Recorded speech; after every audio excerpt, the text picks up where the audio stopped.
Welcome to Digital Shadows, the reality of smartphone surveillance.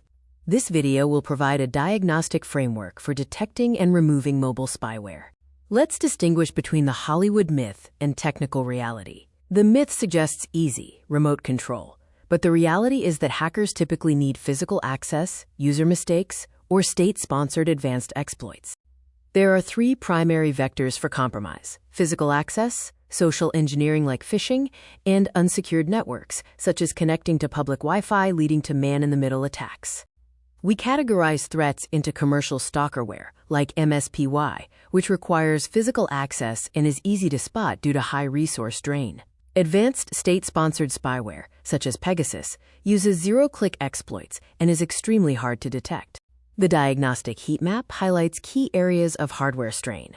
Spyware causes continuous processing leading to heat and sluggishness, rapid battery drain from constant recording, and massive cellular data spikes during transmission. The indicator light is direct evidence.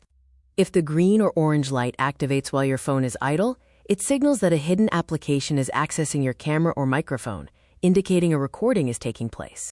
Secondary symptoms include app instability, unusually long power cycle delays when shutting down, and audio anomalies during phone calls such as static or echoes due to the spyware interfering with system functions.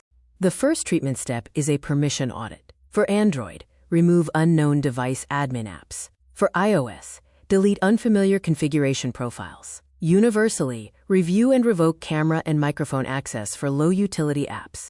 Step 2 involves scans and patches. Install trusted anti-malware software to run deep scans for anomalies. Crucially, patch the operating system immediately to close known security holes that hackers exploit.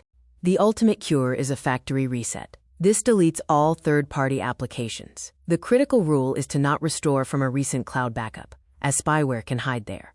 Set up the phone as new. Our defense strategy is layered. The top funnel is the network, requiring a VPN for public Wi-Fi. The middle is software, demanding strong passwords and OS updates. The bottom is hardware, needing physical security and camera cover. Remember, the core principle is vigilance over paranoia. Surveillance relies on physical access, outdated software, and user mistakes. Your mandate is to control your hardware, audit your permissions, and protect your network.